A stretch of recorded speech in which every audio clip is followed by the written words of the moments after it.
पटना में AI summit का आयोजन किया गया। आज दूसरा दिन था, समापन हो चुका है। लेकिन हम जब यहाँ पे पहुँचे और यहाँ पे जब लोगों से मैंने बातें की तो पता चला कि एआई का जो स्कोप है वो काफ़ी बेहतर है। और यही वजह है कि कोई शख्स 70 लाख का पैकेज छोड़कर वापस अपने घर लौट आया, यह सोचकर कि अपने बिहार में काम करूँगा। जी हाँ, उस शख्सियत का नाम है आतिश अनंत। हम इनसे आपकी मुलाकात करवाते हैं और आपको हम बताएंगे, उनसे बातें करेंगे, तब समझ में आएगा कि आखिर इतना बड़ा पैकेज छोड़कर ये कैसे बिहार लौट आए। सबसे पहले तो अमर उजाला में आपका बहुत बहुत स्वागत जी। Thank you sir. आप कहाँ पे काम करते थे और आज आप यहाँ बिहार में? जी, एक्चुअली मैं बिहार से बिलोंग करता हूँ। पटना ही मेरा घर है और एनआईटी पटना से ही मैंने बीटेक किया था और फिर सॉफ्टवेयर इंडस्ट्री में काम किया। मैंने 8 साल तक काम किया, डिफरेंट प्लेसेस पे काम किया, बेंगलोर, गुड़गांव और बाकी सब जगहों पे। और एक पैसन था शुरू से ही एजुकेशन को फील्ड को लेके। यहाँ पे जब रहते हुए भी जब कॉलेज टाइम पे भी एजुकेशन में काफ़ी काम किया हुआ था मैंने। और फिर वही था कि पैसन था और क्लास 8 टेक में जो विज़न था सर का, निखिल सर का, तो बात हुई एक बार तो लगा कि हमको करना चाहिए साथ में। तो फिर हम लोग फिर जुड़ गए, मतलब सर के साथ जुड़ गए। और अभी वही विज़न है अपना कि एक गुणवत्तापूर्ण एजुकेशन जो है पूरे बिहार में हर जगह हर बच्चे को मिलना चाहिए, अफोर्डेबल होना चाहिए और थोड़ा टेक इनेबल्ड, क्योंकि नए ज़माने का जो एजुकेशन है वो चाहिए। तो अभी इस पर ही काम कर रहे हैं हम लोग। अब तक जो बिहार के युवा हैं वो यही समझ रहे थे कि पढ़ाई का मतलब हुआ कि मैट्रिक किए, इंटर किए, ग्रेजुएशन किए, पीजी किए और फिर सरकारी नौकरी। लेकिन अब आज के समय में एआई का जो विस्तार हो रहा है, ऐसे में युवाओं को किस तरह से फ़ायदा मिलेगा? सर देखिए, एक दो सेक्टर है। पहले तो एक तो जॉब की जो पूरी सिनेरियो है वो चेंज होने वाला है, क्योंकि जब भी कोई नई टेक्नोलॉजी आती है तो जो पुराने टाइप के जॉब होते हैं वो रिप्लेस हो जाते हैं और नए टाइप के जॉब्स आते हैं। जैसे पहले भी कभी आया होगा, जब कंप्यूटर फर्स्ट टाइम आया होगा तो बहुत सारे लोग ये डरते होंगे कि बेरोजगार हो जाएंगे, कुछ जॉब चली जाएंगी। लेकिन कंप्यूटर के आने से फिर नई तरह की जॉब्स आ गई। तो अभी एक नई टेक्नोलॉजी है, रिवोल्यूशनरी टेक्नोलॉजी है एआई, जो कि अभी आई है। तो इसकी वजह से अब तक जो जॉब का कुछ नेचर रहा होगा वो चेंज हो जाएगा। तो हर जॉब में, सरकारी हो या प्राइवेट हो, सबको रिवोल्यूशनाइज करने वाला, सबको चेंज करने वाला एआई। और तो एक तो सेक्टर ये हो गया कि युवाओं को पहले तो उन फील्ड्स में काम करना चाहिए जो एआई नए फील्ड्स जो ओपन करने वाला है कमिंग फ्यूचर में। और सेकेंड एक है कि मौका भी है, क्योंकि एक नया फील्ड, एक नई इमर्जिंग टेक्नोलॉजी है, तो बहुत सारे युवा इसमें एंटरप्रेन्योर बन सकते हैं। वो खुद का बिजनेस स्टार्ट कर सकते हैं एक नए फील्ड में, क्योंकि बने बनाए फील्ड्स में बहुत सारे लोग बिजनेस टाइकून्स पहले से हैं। यहाँ मौका है, कुछ नहीं, आपको एक लैपटॉप चाहिए, आपको इंटरनेट चाहिए और आप चाहें तो एआई इनेबल्ड कोई बिजनेस स्टार्ट कर सकते हैं। आप एआई को यूज़ कर सकते हैं अपने बिजनेस में। तो बहुत अच्छा मौका है युवाओं के लिए। तो उसको कैसे लोग, कैसे जो युवा हैं, कैसे उसको आगे ग्रो कर पाएंगे? अब देखिए, अगर आपके पास कोई बिज़नेस आइडिया है तो आप ये देखिए कि उस बिज़नेस में किन सेक्टर्स में किस प्लेसेस पर हम एआई को यूज़ कर सकते हैं।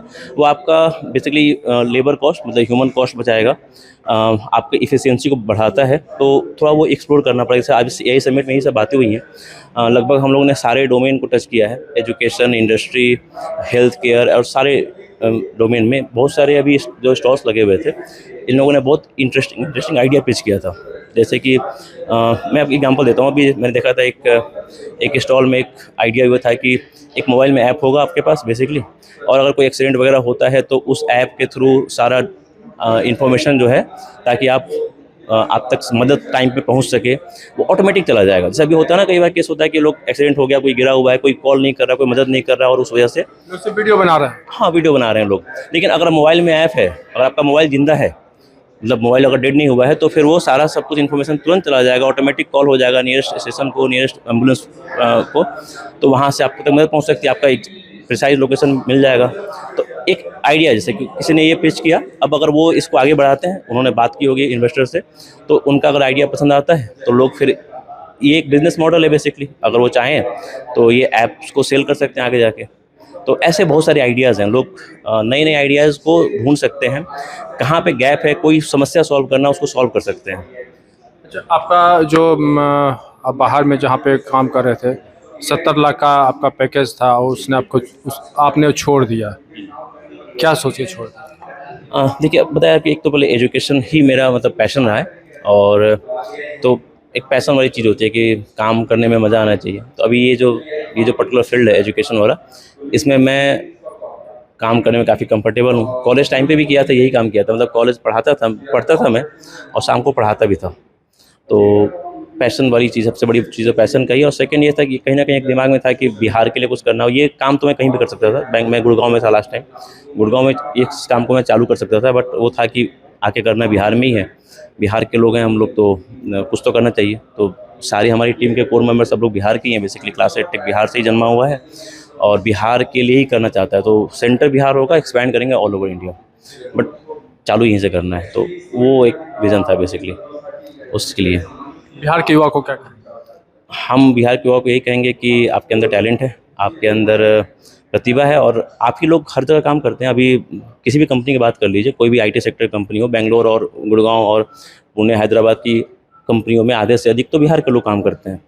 तो लोग तो हैं, टैलेंटेड तो हैं, वो चला रहे हैं कंपनियों को। अब कई कई कंपनीज़ के सीईओज़ हैं, कई बड़े बड़े पोस्ट पे हैं, तो टैलेंट तो है तभी तो कर रहे हैं। अब बस एक ज़रूरत है थोड़ा बिहार की तरफ रुख करें, अगर संभव हो सके तो कुछ चीज़ों को यहाँ चालू करें, ताकि यहीं पे रहते हुए लोगों को रोज़गार मिल सके। अभी एक स्टूडेंट से मेरी बात हुई, उन्होंने कहा कि अभी मैं छुट्टी में यहाँ पे आई थी और अचानक मुझे कल पता चला कि ये इस तरह का कार्यक्रम यहाँ पे हो रहा है। मैं बाहर में रहती हूँ, तो वो आई तो उसने कहा कि बहुत लोगों को तो पता भी नहीं कि जो बिहार के हैं, जो बाहर काम कर रहे हैं, उनको पता भी नहीं है कि भाई इस तरह का यहाँ पे कार्यक्रम भी आयोजित हो रहा है। तो क्या इस तरह के कार्यक्रम लगातार अगर आयोजित होते रहें तो निश्चित रूप से उन लोगों को भी जानकारी मिलेगी, जिस तरह आपको जानकारी मिलेगी आप वापस लौट आए। हाँ बिल्कुल, ऐसे कार्यक्रम होते रहेंगे, हर साल ही कराएंगे हम लोग इस सम्मेलन को। इस साल जो एक्सपर्ट हमारे साथ आए थे वो अगले साल भी आएंगे, कुछ नए एक्सपर्ट्स भी आएंगे, क्योंकि अब लोगों को समझ में आया कि बिहार भी इस फील्ड में आगे बढ़ रहा है। मतलब अब तक जो बिहार की इमेज रही है जनरली वही सरकारी यूपीएससी और सरकारी नौकरी के रही है, कभी इनोवेशन टेक की बात ज़्यादा नहीं होती है। तो अभी एक बेसिकली एक मंच दिया गया बिहार को, एक विजन गया, एक इमेज गया बिहार का कि हम टेक और बाकी सब चीज़ों में भी काम करते हैं। लोगों ने पहली बार देखा कि यहाँ पे जो स्टॉल लगे हुए थे उसमें से कई सारे तो स्टॉल बिहार के स्टूडेंट्स थे, और उन्होंने कॉलेज में वैसा प्रोजेक्ट बनाया हुआ है बढ़िया सा शोकेस, आपने शायद देखा होगा, रोबोट्स वगैरह उन्होंने ऐसे बनाए हैं। बिल्कुल मैंने देखा। तो ये बेसिकली ये एक इमेज को चेंज करता है ना बिहार के, तो उनको लगेगा कि हाँ यहाँ पे है, और हर साल कराएंगे ऐसे इवेंट्स को ताकि लोगों के अंदर जागरूकता फैले। पहले तो बहुत सारे लोग आए, पहली बार लोगों को पता चला होगा कि AI सिर्फ चैट जीपीटी नहीं है, वो मोबाइल में जो है ना चैट जीपीटी करते हैं, उसके अलावा भी उसका रियल यूज़ क्या है। जैसे सर लोगों ने कल बताया था कि हेल्थ केयर वगैरह में बहुत अच्छा यूज़ है उसका, और यूज़ हो रहा है हर जगह। बिहार में देखी जाती है कि मुख्य जो समस्या है वह बेरोजगारी और पलायन है, तो क्या इसको रोकने में भी मदद मिल पाएगी? हाँ, इसको रोकने में मदद मिल पाएगा। मतलब रोज़गार की जो समस्या है, मैं आपको बताया ना कि दो तरह से इसमें हमको काम करना होगा। एक तो हम इसमें रोज़गार का अवसर पैदा करें, मतलब हम खुद एंटरप्रेन्योर बने, जो लोग हैं एंटरप्रेन्योर बने।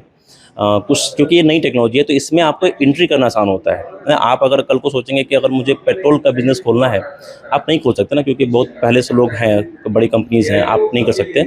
बहुत इन्वेस्टमेंट लगता है, कैपिटल लगता है। बट आप अगर कोई, जैसे आपको एग्जाम्पल दिया, AI इनेबल्ड बिजनेस या टेक इनेबल्ड बिजनेस आप चाहते हैं करना, वो बहुत छोटे से कमरे से स्टार्ट हो सकता है। 4 लोग बैठे हैं, अपना आइडिया बनाए और वो वहाँ से चालू कर सकते हैं। फ्लिपकार्ट, अमेजन जैसी कंपनियाँ एक छोटे से गैराज से चालू की गई हैं, आज अरबों की कंपनियाँ हैं। देखिए यहाँ बिहार में एक IPS है विकास वैभव, तो विकास वैभव सर भी कुछ ऐसा ही काम करें, लेट्स इंस्पायर बिहार जो कर रहे हैं, तो वो लगातार यही मैसेज दे रहे हैं कि सरकारी नौकरी लोग उतना नहीं कर पाएंगे युवा, लेकिन कुछ इस तरह से करें ताकि वो आगे बढ़ पाएंगे, अपना विकास कर पाएंगे। सरकारी नौकरी तो करें, बिल्कुल करना चाहिए, क्योंकि सरकारी नौकरी बेसिकली आप देश की सेवा कर रहे हैं। आप सरकारी नौकरी में एक छोटे से पोस्ट पे भी हैं, ग्रुप D पे भी हैं, तो भी आप देश की सेवा कर रहे हैं, तो करना ही चाहिए। लेकिन सबको नहीं मिल सकता, ये भी सच्चाई है, क्योंकि नंबर सीमित हैं। तो बाकी लोग क्या करेंगे, तो आप इस नए टेक्नोलॉजी में, नई चीज़ों में आएँ, टेक वाली चीज़ में आएँ, तो ईजी रहेगा। मैं अभी बता रहा हूँ आपको कि इसमें एंट्री ईजी है, आसान है। थोड़ा पढ़ना पड़ेगा, समझना पड़ेगा, और चूंकि नई चीज़ है तो यहाँ पर अभी चीज़ें बन रही हैं। हम अभी मौका है हमारे पास, वो मौका आज से 5 साल के बाद छूट जाएगा। हम 5 साल के बाद सोचें एंट्री करने के, तो फिर दिक्कत होगी, अभी एंट्री करना पड़ेगा। एक आखिरी सवाल, आप जिस तरह से आप बाहर से आए हैं, जो आपको जानकारी हुई तो आप वापस आ गए, लेकिन आपके जैसे ढेर सारे ऐसे लोग हैं जो कि दूसरे जगह काम कर रहे हैं, जो अलग अलग सेक्टर में हैं, AI से जुड़े हुए हैं, तो ऐसे में उनके लिए क्या मैसेज है? उनके लिए भी वही मैसेज है। जैसे माननीय CM सर ने भी कहा था कि एक तो अगर हो सके तो आ जाएं, आकर यहाँ से करें, और नहीं तो फिर वही अपने कर्म भूमि पे रहते हुए भी जन्मभूमि का कर्ज उतारने का एक मौका उनके पास भी है। तो बिहार के लिए कुछ सोच सके तो अच्छी बात है, और नहीं तो फिर वही जहाँ है वहीं रहें, बट वहाँ से कुछ कंट्रीब्यूट करें, कुछ लोगों को इंस्पायर करें। तो यही कहना चाहूँगा, जो सर की बात की दोहराना चाहूँगा। और सर ने बहुत अच्छी बात कही थी कि अपनी कर्म भूमि पर रहते हुए आप जन्मभूमि का कर्ज उतार सकते हैं। और जैसा कि इन्होंने कहा कि मुख्यमंत्री शर्मा चौधरी ने कहा कि आप जहां भी आप काम कर रहे हैं, काम करते रहें, लेकिन अपने जन्मभूमि के बारे में भी सोचें, उनका भी कर्ज आपको उतारना चाहिए। लेकिन सबसे बड़ी बात यह है कि आज के समय में जिस तरह से एआई जिस तरह से डेवलप किया हो रहा है, और यह लगातार जो युवाओं जो छात्र हैं, जो युवा हैं, वह यह समझने लगे हैं कि एआई का आज के डेट में क्या महत्व है। अगर आप इसको पॉजिटिव के रूप में आप लेते हैं, तो ऐसे में आने वाले समय में एआई को लेकर बिहार काफ़ी विकास कर सकेगा। फिलहाल पटना से अमर उजाला के लिए कृष्ण बल्लभ नारायण। आपके राज्य की खबरें, आपके शहर की खबरें सबसे पहले जानने के लिए देखते रहें अमर उजाला। चैनल को सब्सक्राइब जरूर कर लें और पाएं हर अपडेट।